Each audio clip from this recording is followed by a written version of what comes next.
ICU പീഡനക്കേസിൽ Kozhikode medical college തയ്യാറാക്കിയ ആഭ്യന്തര അന്വേഷണ റിപ്പോർട്ടിൽ വീഴ്ചയെന്ന് കണ്ടെത്തൽ.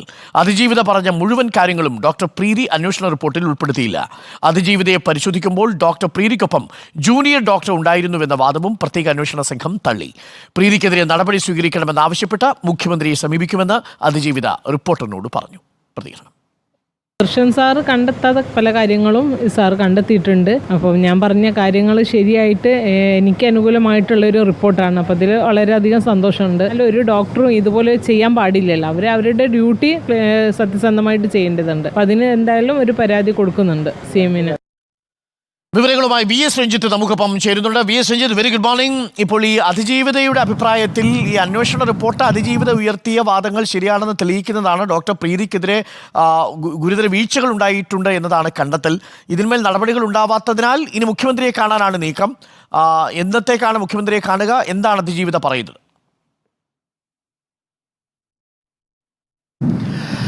ഡോക്ടർ അരുൺ, ഡോക്ടർ പ്രീതിക്കെതിരെ നേരത്തെ തന്നെ അതിജീവിത പരാതി ഉന്നയിച്ചിരുന്നു. അതിൽ മെഡിക്കൽ കോളേജ് ACP സുദർശൻ ഒരു അന്വേഷണം നടത്തിയിരുന്നു. പക്ഷേ അതിൽ ഡോക്ടർ പ്രീതിയെ കുറ്റവിമുക്തയാക്കുകയാണ് ചെയ്തിരുന്നത്. ഡോക്ടർ പ്രീതി തെറ്റ് ചെയ്തിട്ടില്ല എന്നായിരുന്നു ആദ്യത്തെ അന്വേഷണ റിപ്പോർട്ടിലുണ്ടായിരുന്നത്. ആ അന്വേഷണ റിപ്പോർട്ടിലെ വീഴ്ചകൾ ചൂണ്ടിക്കാട്ടി ഉത്തരമേഖല IG-ക്ക് അതിജീവിത പരാതി കൊടുത്തപ്പോൾ അതിൻ്റെ അടിസ്ഥാനത്തിൽ ഉത്തരമേഖല IG ഉത്തരവിട്ടതിൻ്റെ അടിസ്ഥാനത്തിലാണ് പുതിയ അന്വേഷണം നടത്തിയത്. അത് നർക്കോട്ടിക് സെൽ ACP ആണ് പുതിയ അന്വേഷണം നടത്തിയത്. ഈ പുതിയ അന്വേഷണത്തിന്റെ റിപ്പോർട്ടിന്റെ വിശദാംശങ്ങളാണ് ഇപ്പോൾ നാം പുറത്തുവിടുന്നത്. അതിൽ കൃത്യമായി അതിജീവിത പറഞ്ഞ കാര്യങ്ങളിലുള്ള അട്ടിമറി ആരോപണങ്ങൾ ശരിവെക്കുന്നുണ്ട്. അതായത് ഡോക്ടർ പ്രീതി അവർ കൃത്യമായി ഈ റിപ്പോർട്ടിനകത്ത് എഴുതേണ്ട സ്ഥലങ്ങളിൽ കൃത്യമായി രേഖപ്പെടുത്തേണ്ട കാര്യങ്ങൾ രേഖപ്പെടുത്തിയിട്ടില്ല എന്നുള്ളതാണ്.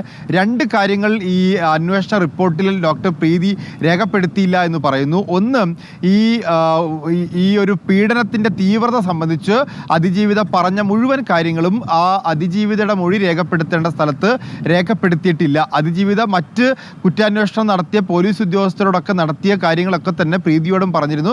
പക്ഷെ പ്രീതി അത് പൂർണ്ണമായും ഇവിടെ രേഖപ്പെടുത്തിയില്ല. മാത്രമല്ല, ആ റിപ്പോർട്ടിൽ ഡോക്ടറുടെ സ്വന്തം ഒപ്പീനിയൻ എഴുതേണ്ട കോളവും ഒഴിച്ചിട്ടിരിക്കുകയാണ്. അതായത് പരിശോധന നടത്തിയ ഡോക്ടർ സ്വന്തമായി കണ്ടെത്തിയ കാര്യങ്ങൾ എഴുതേണ്ട കോളവും ഒഴിച്ചിട്ടുണ്ട്.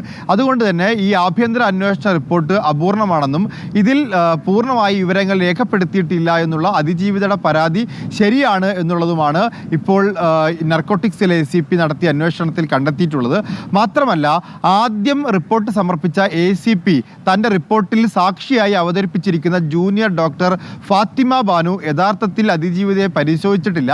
അതിജീവിതയെ പരിശോധിക്കാൻ ഈ ജൂനിയർ ഡോക്ടർ എത്തിയതായി 3 സാക്ഷികളും മൊഴി നൽകിയിട്ടില്ല. 3 സാക്ഷികളുടെ മൊഴിയിൽ അത്തരത്തിലൊരു ജൂനിയർ ഡോക്ടർ ഇല്ല എന്നാണ് പറയുന്നത്. അപ്പോൾ സ്വാഭാവികമായിട്ടും ആദ്യ അന്വേഷണ റിപ്പോർട്ടിൽ എന്തോ കുഴപ്പമുണ്ട് എന്നും ഡോക്ടർ പ്രീതി പൂർണ്ണ വിവരങ്ങൾ രേഖപ്പെടുത്തിയിട്ടില്ല എന്നുമാണ് ഇപ്പോൾ വരുന്ന അന്വേഷണ റിപ്പോർട്ടിലുള്ളത്. അതുകൊണ്ട് പ്രീതിയുടെ വീഴ്ച ചൂണ്ടിക്കാട്ടി പ്രീതിക്കെതിരെ നടപടി ആവശ്യപ്പെട്ടുകൊണ്ട് മുഖ്യമന്ത്രിയെ കാണും എന്നുള്ളതാണ് അതിജീവിതയും ആക്ഷൻ കമ്മിറ്റിയും പറയുന്നത്. ഓക്കെ, താങ്ക് യു VS രഞ്ജിത്താണ് വിവരങ്ങൾ നൽകിയത്. അതിജീവിത എന്തായാലും പിന്നോട്ടില്ല, വെച്ച കാൽ മുന്നോട്ട് തന്നെയാണ്.